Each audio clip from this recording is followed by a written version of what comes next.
Hari Hari. Jaya Prabhupada Jaya Prabhupada Jaya Prabhupada Jaya Prabhupada.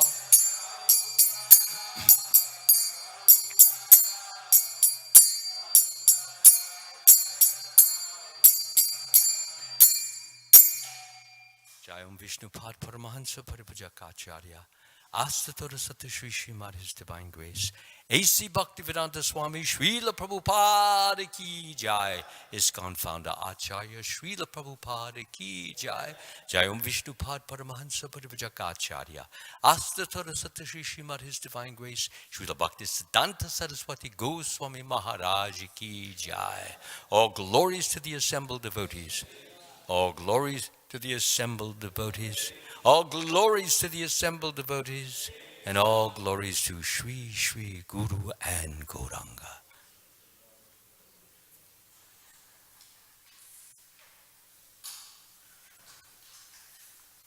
Om Namo Bhagavate Vasudevaya.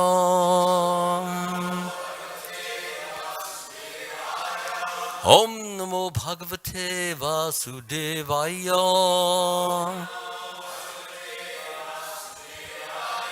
Om Namo Bhagavate Vasudevaya.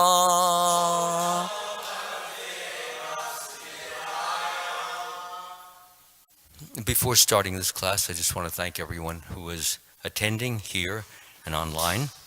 It is my pleasure and privilege to share these merciful teachings that Srila Prabhupada has so kindly given to us, and I pray that all of us may be benefited from them by the mercy of Srila Prabhupada, by the mercy of all of the great sages, and I pray for everyone's blessings here so that I may say something useful and beneficial for all of us, so that we may all move further along and further upward in our pursuit of God consciousness.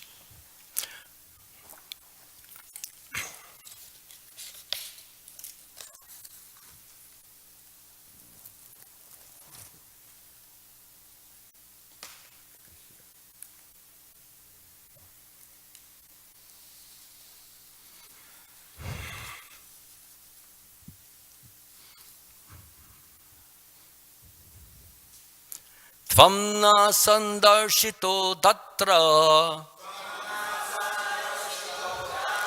dustaram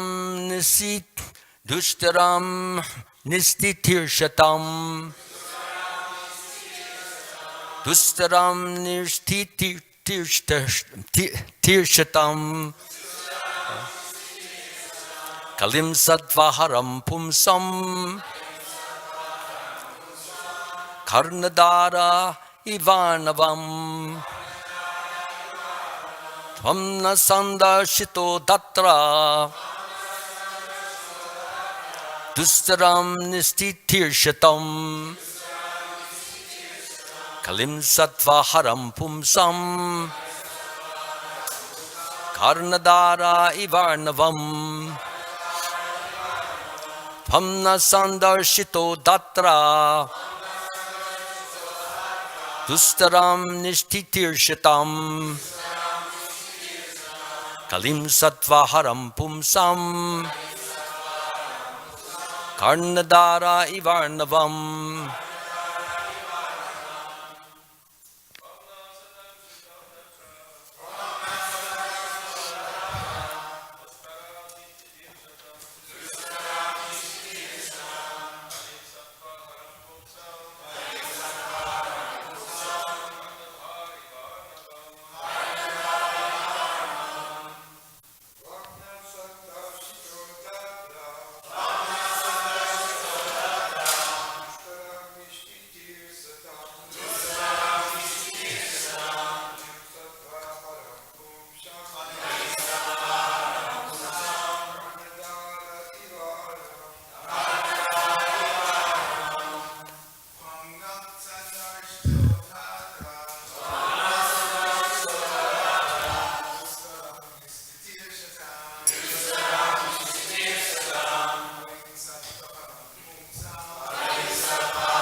Haram Nistitirchitam Kalim Sattvaharam Pumsam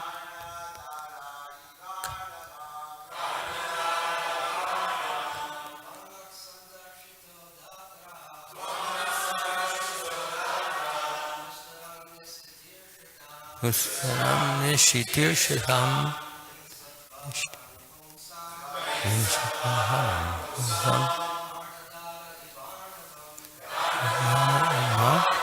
Ladies, please.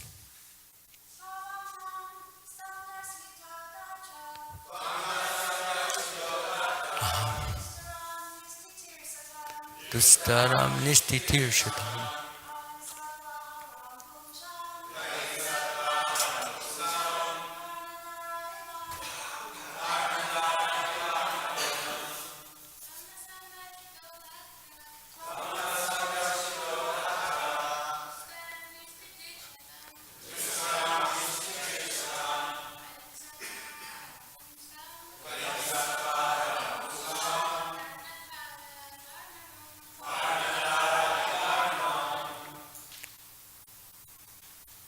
Any other ladies? Any other men?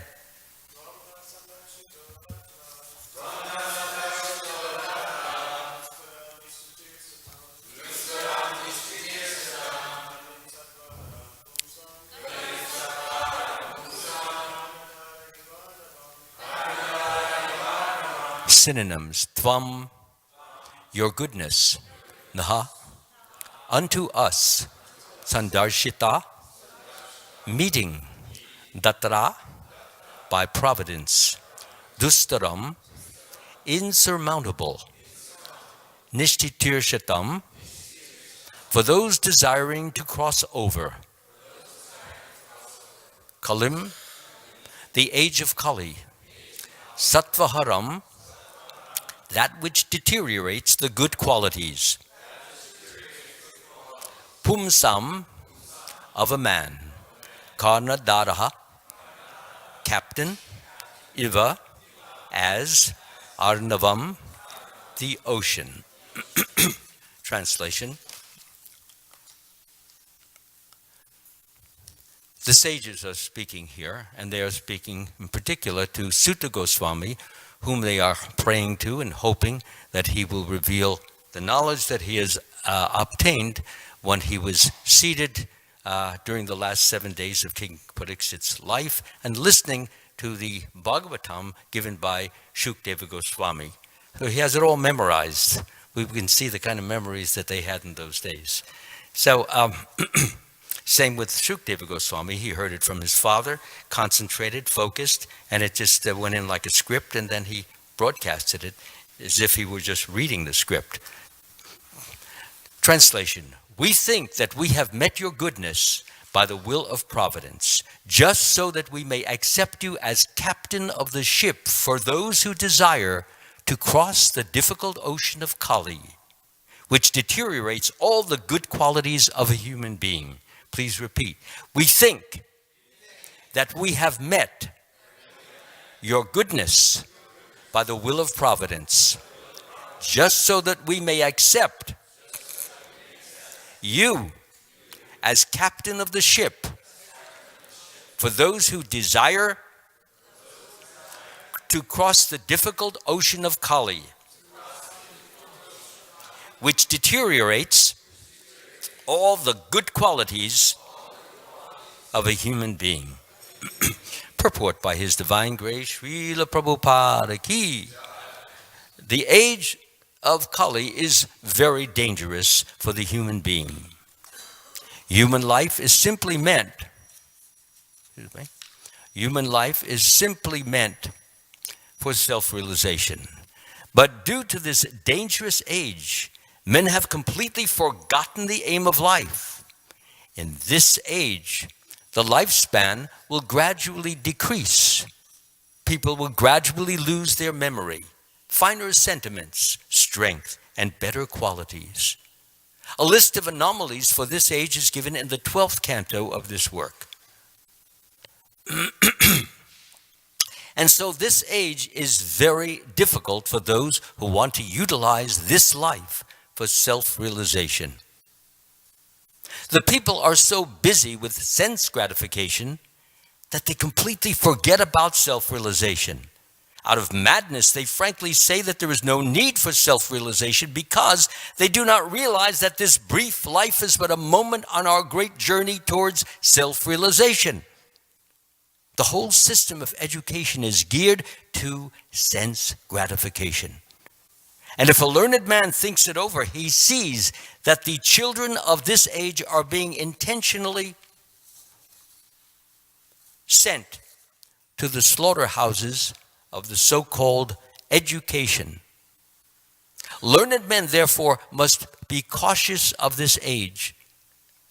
And if they at all want to cross over the dangerous ocean of Kali, they must follow the footsteps of the sages of Naimisharanya and accept Sri Sutta Goswami or his bona fide representative as the captain of the ship.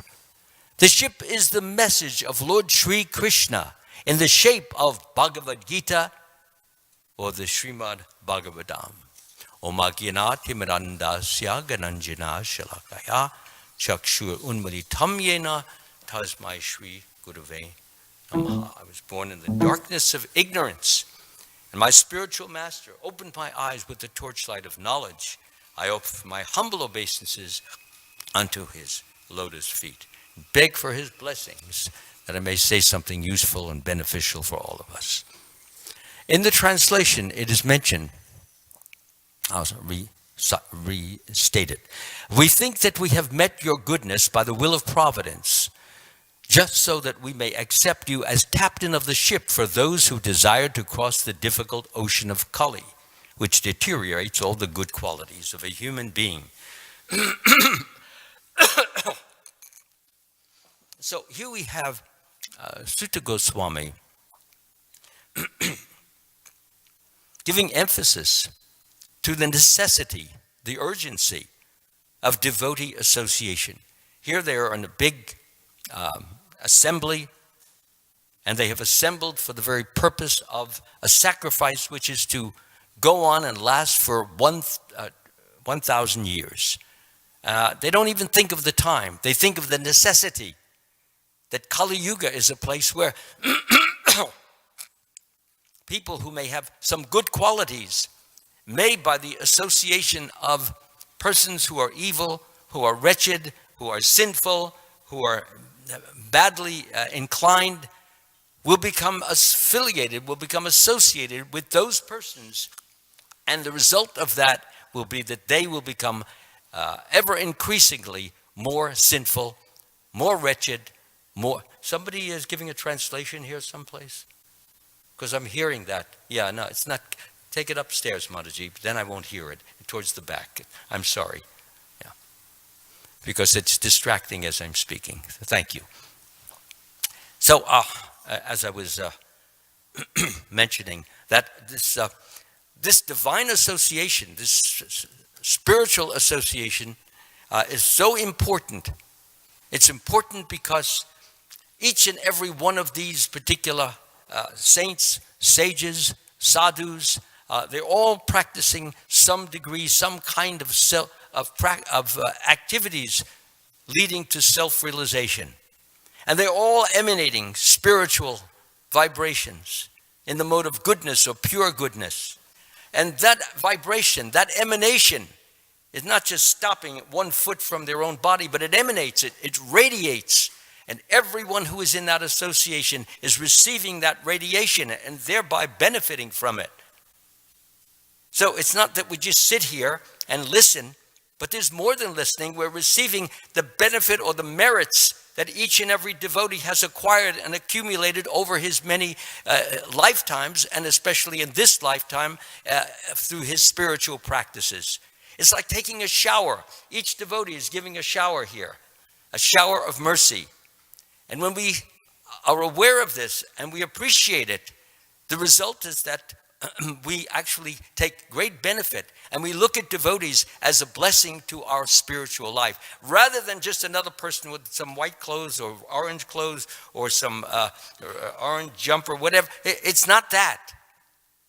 These persons are helping me, not only by just being here, me meaning everybody, not just by being here, but by their loving service, cooking foodstuffs which become prasadam, which we eat and which bless us,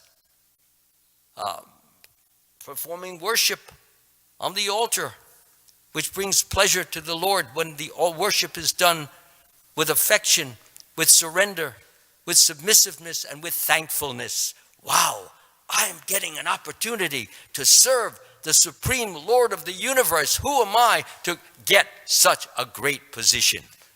You see, when worship is done in that attitude, with that manner, Krishna heaps upon us blessings upon blessings.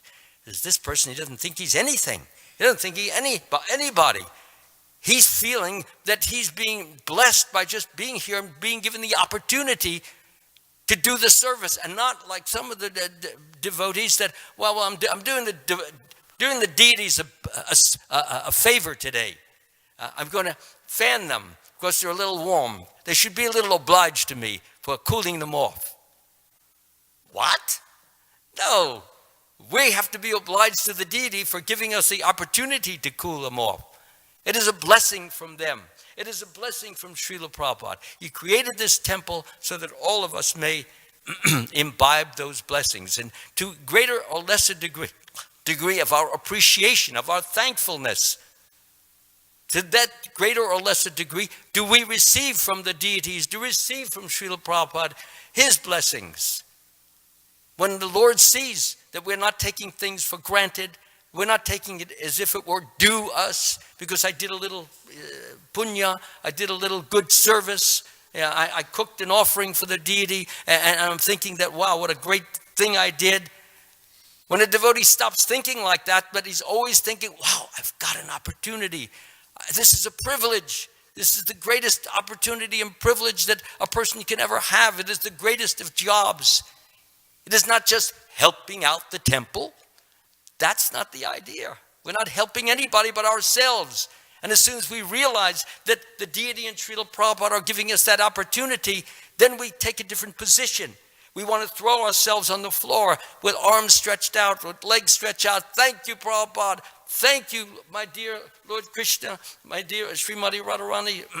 Thank you, Gaurnitai. Thank you, Jagannath Baladev, Lady Subhadra. I don't even deserve to be allowed into your temple. And yet, in spite of my sins, in spite of my faults, in spite of my wrongs, you let me in. Thank you, Lord. You deserve the greatest of applause. You are allowing a horrible, sinful person to come in and purify him through your association. I am so grateful, and I'm so fortunate to be in such surroundings. Not only I get the deities association, I get the wonderful association of the devotees and their beautiful singing voices as they glorify the Lord. So this is the value of good association. It should not be taken lightly, cheaply, ordinarily, as unimportant as just another person. Sometimes when we become very familiar with each other, we tend to look at each other, regard each other as just ordinary persons. And while we can interact with one another that way, in our heart of hearts, in the back of our mind, we should be thinking always, they are not ordinary persons. And if we can remember the truth, then even our joking and our playfulness and our frolicsomeness, which is natural in devotional service, it will not affect us, because we will keep in mind that they are all devotees of Krishna, and I'm being blessed by their association. So, moving ahead. In the purport, it is mentioned, but due to this dangerous age, men have completely forgotten the aim of life. In this age, the lifespan, well, we'll get to that in a moment. But it says that men have completely forgotten the aim of life. First of all, most men, most women don't even know what the aim of life is. They don't know that the aim of life is to achieve God realization, or on a higher level, to attempt to give constant pleasure to the Supreme Lord. That is the aim of life. To please him in every which way that we are capable, according to the talents and the lights that he gives us. This is the, as it's mentioned here, this is the aim of life. To be constantly involved, constantly absorbed, constantly attached to the Supreme Lord, so that there is never a moment where we are not either engaged, we are not thinking, and we're not loving the Supreme Lord. This is the idea. But it says over here that men have completely forgotten the aim of life. So what does that mean? Most people, I never grew up with the idea or the knowledge of what the aim of life is. My understanding of this, forgotten the aim of life, is that we all once knew the aim of life, especially when we were in the womb. In the last 2 months of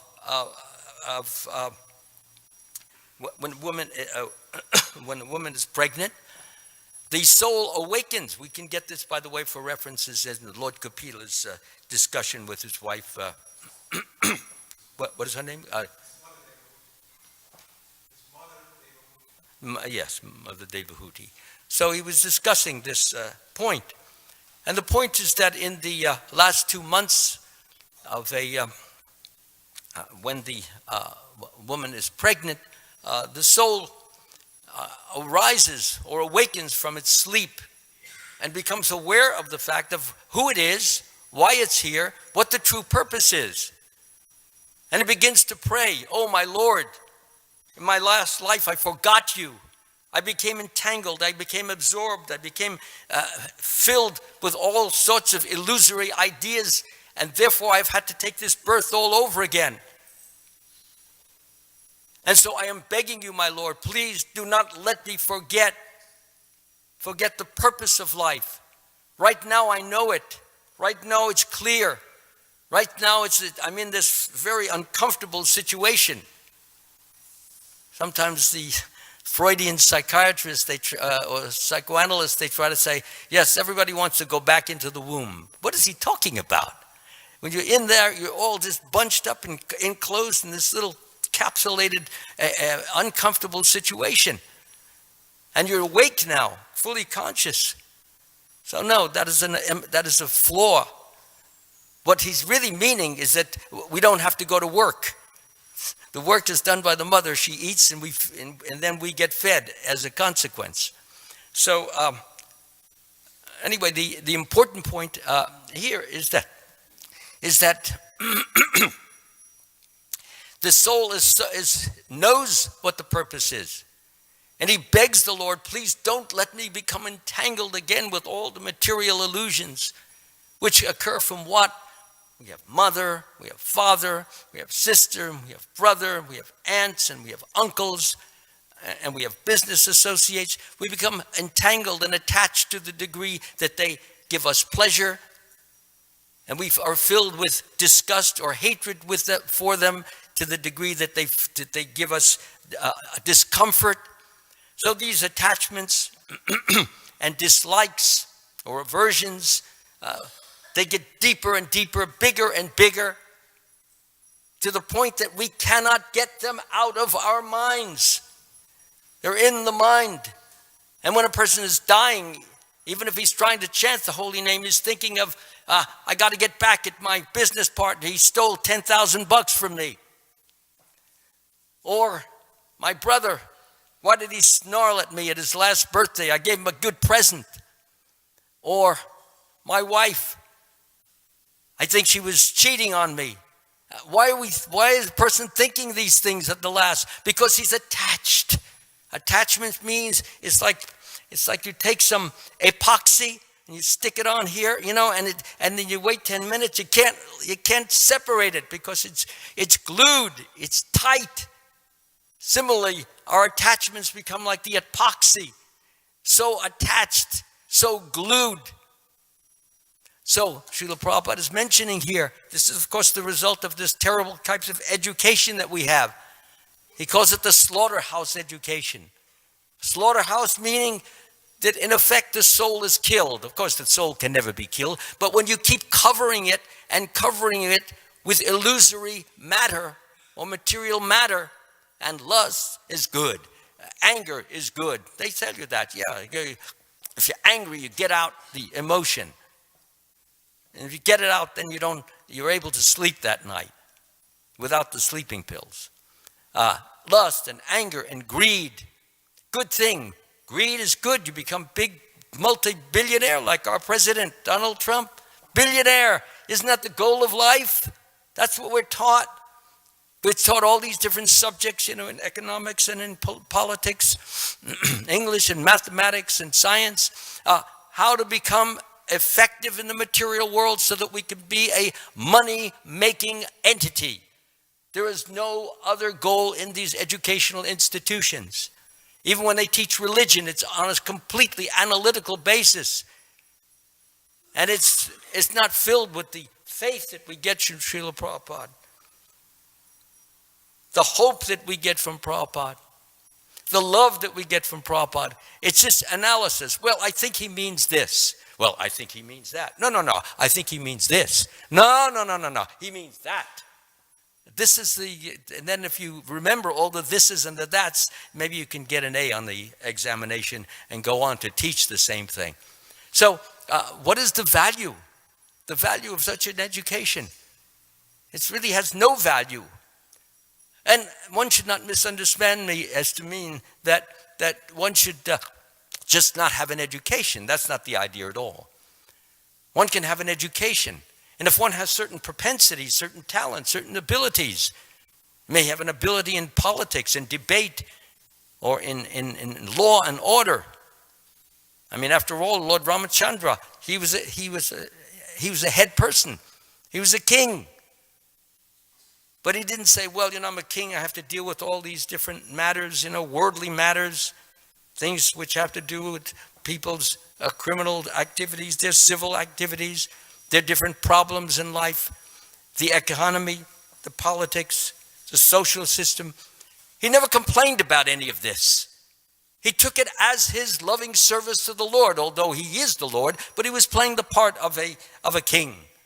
And therefore, playing the part of a king, what he did is he tried to show by a perfect example, by the way he spoke, by the way he acted, by the way he judged things as was needed, so that he would set the perfect example of righteousness, so that many other people who would follow would do the same things and thereby continue the creation of this perfect society. It was perfect in the sense that there were when Lord Ramachandra rules, nobody had any diseases. There were no famines. There were no big fires unless they were necessary. There were no hurricanes, no earthquakes, none of those things. Why? Because there was a preponderance of goodness overwhelming the entire land. And when goodness prevails, all of those other problems that I just mentioned, they don't exist. But when there is sin and more sin and more sin, they begin to multiply. That's why we see with so many things which are happening today in the world. It's so unfortunate. And fires breaking out here and there. People getting into vans and driving into whole crowds of people and killing them as if they were just flies. A lot of this comes from computer technology, the computer games. Let me mention something about that.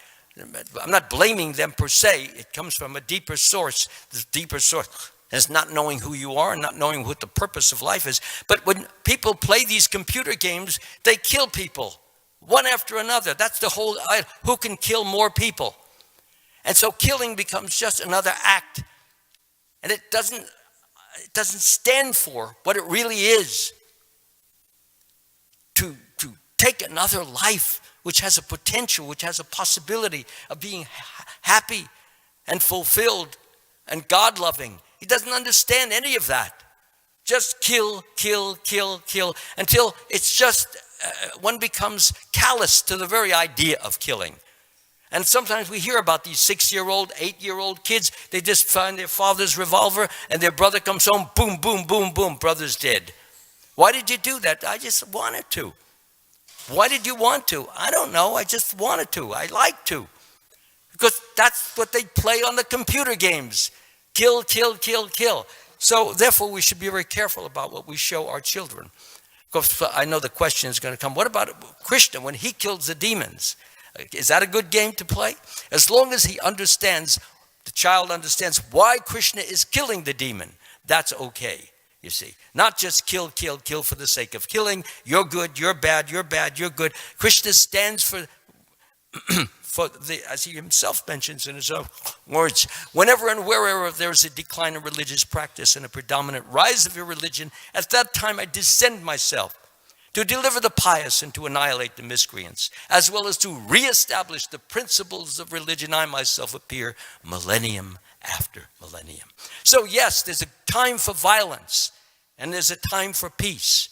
And we should not just put down violence for violence sake, because it's necessary to defend a country or a civilization that is striving to maintain peace and creativity among its people. So that is a very important point that is being made here, that we can achieve many of our goals. We have people here who are musicians, and they're playing for Krishna at our festivals, and they're giving Krishna consciousness to persons in a very beautiful way. I was doing my table, which I distribute these audiobooks. I was finding it difficult to concentrate on my own service, because I was hearing Surah and the girl there. It was just so beautiful. It was mesmerizing. I said, this is really fantastic. People can become Krishna conscious just listening to these wonderful tones. I wasn't hearing the rock and roll stuff over on the other side, and thank God I wasn't. But this beautiful Indian melodies and sounds and lyrics, very, very nice. So everything can be used. For example, George Harrison, he approached Srila Prabhupada, and he said to Srila Prabhupada, he said, well, should I shave my head off and put on a dhoti and be like every Prabhupada? Said, no, don't do that. He said, well, why not? I have this philosophy. I believe in the same thing. He says, yes, but you can be more useful to this movement if you stay out there and you create songs and perform songs which are God-filled, God-driven. And because you're so famous already, people will sing those songs and become advanced spiritually. And of course, he made this wonderful album called the Hare Krishna album. And one of the songs on it, we sing every morning, Govinda, Govinda. And so literally millions of people chanting Hare Krishna mantra. And that song went right to the top of the charts. And then there was My Sweet Lord. So probably you can see the wisdom that Srila Prabhupada had, rather than sticking him in with the devotees here, and he probably would have blooped in probably 5 weeks or maybe sooner. Said he kept him in there in devotional service according to time, place, circumstances, and his situation. So therefore, it is very important that we understand that there are some people who are gifted in certain ways, and if they continue to try to be Krishna conscious, they pray for the mercy of the Lord. They beg the Lord, please help me to do this job, do this duty, do this activity in a way that will give pleasure to you. If you help me to think of you, if not in the front of my mind, certainly in the back of my mind, while I'm doing my service to you, I will be so grateful and so happy, because I know you will be manifesting through my words and through my thoughts and through my actions. And if you manifest, it will be perfect, because everybody will take the benefit of your thoughts, your feelings, your words coming through my body, and it can only be good. It can only be great. And the demons, they will get taken care of by you also in your own way. So that is the idea behind this, and that the real goal of this Krishna conscious movement, and I should make one more point here, is that Krishna has made it very simple, although Prabhupada mentions it's very difficult in this age of Kali to achieve God realization. There's so many obstacles, so many things on TV, so many things in the magazines, so many things in newspapers, so many things on the internet. 1 minute this is pulling, another this is pulling, another this, someone is advertising some beauty soap, so that your skin can look smooth even when you're 90 years old. Or a person is telling you how to get rich quick by selling real estate. He gets rich selling it, but everybody who pays for it, they get poor. So, or beauty and wealth and then power and strength, people are striving for these things. People are striving for fame, thinking that if I'm famous and people know me, I hear devotees do this. I'm leaving the movement. I'm going to become a famous rock star so that I can be famous and I'll do what George did. But Prabhupada never said that we should leave the movement for those things. He was already out there, so he's told them, yes, continue what you're doing. If you're not out there, there's no reason to.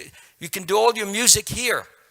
And inspired, there's some few devotees there. They're beautiful voices. If you listen to them intently, closely, they're so uplifting. They bring so much joy and happiness. So we can do these things here for Krishna. So that is the, Krishna has made it so easy for us to come back home, back to Godhead. If we get into the habit of chanting the name outside of the temple, when we're crossing the street or going to the market or driving our car, and we have these nice tapes of Prabhupada, or CDs of Prabhupada, CDs, we have Surah CDs, we have some of my own books, audio books. There's so much time that we can utilize. We must utilize every moment because death is stalking us every moment. Sometimes a person thinks, well, I know it, I'm not going to die within this year, certainly. How do you know this? Krishna told you that? No, I feel it. Yeah, well, good luck to your feelings. And then he dies the next day. It's like James Dean, the famous actor, 1950s. He had made 3 major movies. One of them was Rebel Without a Cause, another was Giant, and the other was East of Eden. All Academy Award nominations. He was only 23, 20 years old. And I remember one of them, the Rebel Without a Cause, because in those days I was doing movie extra work, and I was in that movie with him while he was there. And I still remember up on the planetarium scene where Brigupati and Sri Jai Chaitanya, where they distribute. And up towards the back, not towards the front actually, the building, there's a grass area. And he was sitting there like, holding court.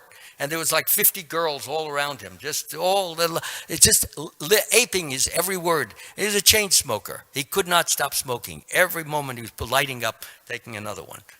So he was talking, and from the looks of him, he looked like he thought he could never die. I'm invincible. I'm invulnerable. I'm here for now and forever. That's the look that he had. Well, let me tell you. Not long after that, he hadn't even seen 2 of the movies that he had completed that hadn't been released. He was in his Porsche car, which at those days cost him $7,000, which today would cost him probably $170,000. But he was driving his car, and he wasn't driving too fast. He was driving at a normal speed. But there was another guy coming on the crossway, and he was making a left turn, if I recall. And in making that left turn, Dean's car was coming this way, and they were on a collision course, and smash! Dean died immediately. He had a passenger who didn't die, only got a few scratches. And the person in the other car did not die. He got a few injuries. But James Dean died. Incredible actor. But he was thinking that he had it all. Nothing could stop it. Nothing will change it. I'm going on and on. I'm a forever person. And there you are. So we should all take a lesson from that particular example. We can go out and that could be the end.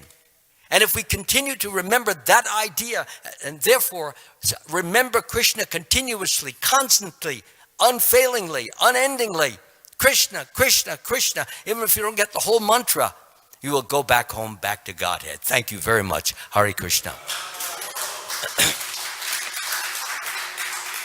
Are there any questions that I see a hand up? Yes, somebody bring the microphone.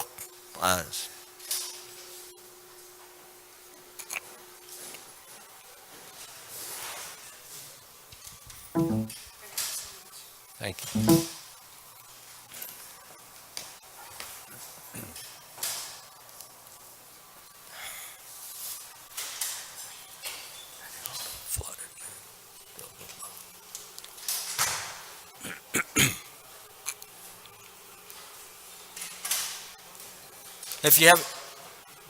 If you're having a problem, you can come up here and say it, then I will say it into the microphone. Everybody will hear it.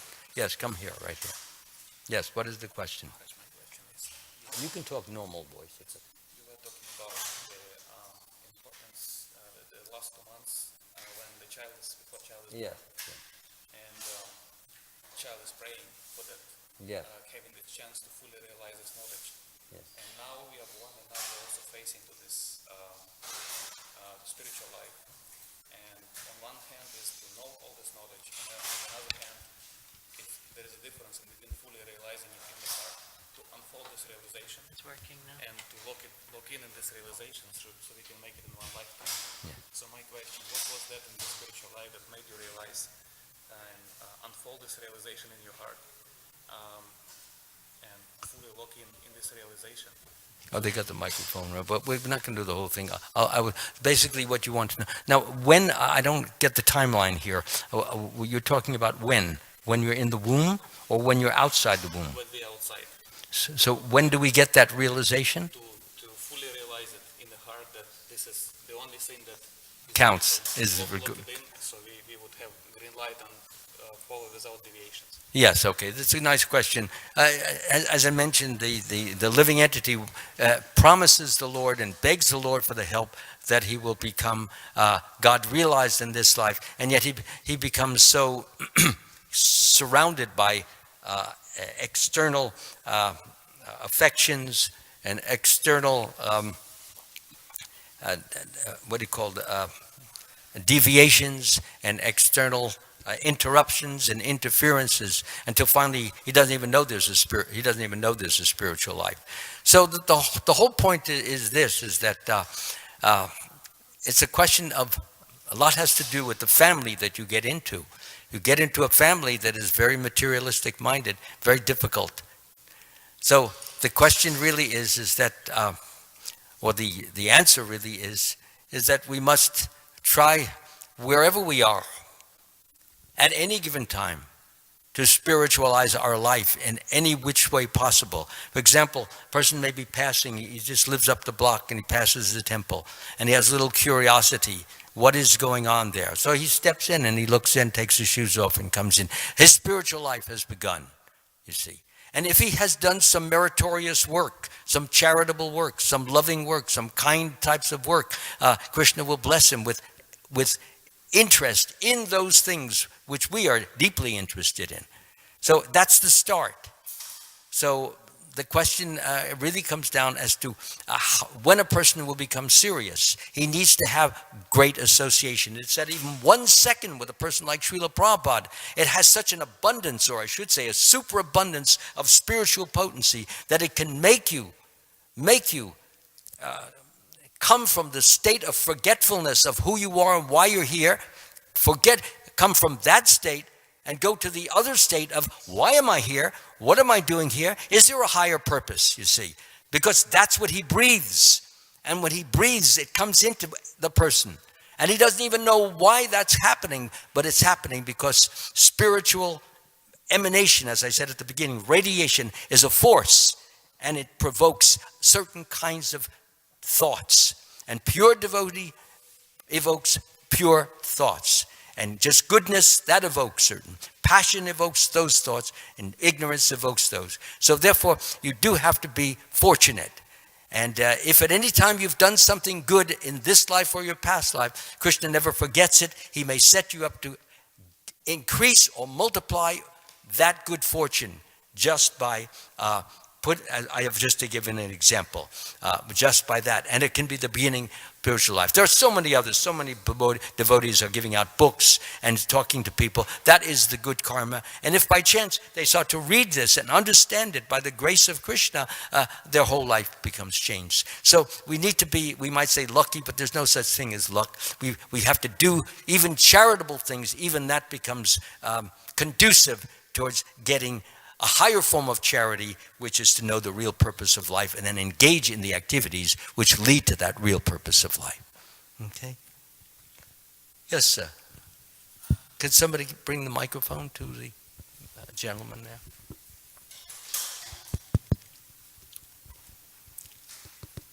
Hello. Is it on? Earlier, Maharaj, earlier you were mentioning how Krishna Could kills... you make it a little loud, speak a little louder? You speak a little louder. I think it's... It's on. Okay. Maharaj, earlier you were mentioning how Krishna kills the demons, and I was What? and I was remembering the painting of Aghasura that used to be over there, and I've also read that those demons represent our anarthas, and particular anarthas, and Krishna destroys those anarthas and removes them from us and kills those anarthas. But I don't remember what anartha the Aghasura demon represents that we have. You don't remember what? I don't remember what the anartha that the Aghasura demon represents that Krishna destroys, which anartha that is. I'm sorry, but I really don't understand your question. I'm sorry, it just doesn't, it's not clicking with me. You're talking about anarthas and what the anarthas represent? That Krishna kills the demons, and each of those demons represent different anarthas that we all have, and that Krishna destroys those anarthas. But I don't remember what anartha the Aghasura demon represents. You don't remember what? I didn't catch that part. I don't remember which anartha the Aghasura demon represents. Oh, no, I don't either. Yeah, I don't know. I don't know which, and I don't think it's important. I think it's important to know what the anarthas are and to avoid making the anarthas. But who they represent and who they don't, I'm not conversant with that. And even if I were, I don't think it would add one feather to my spiritual glory. Next. No more? Again, thank you all very much. Have a wonderful, delightful, delicious prasadam breakfast. Hare Krishna.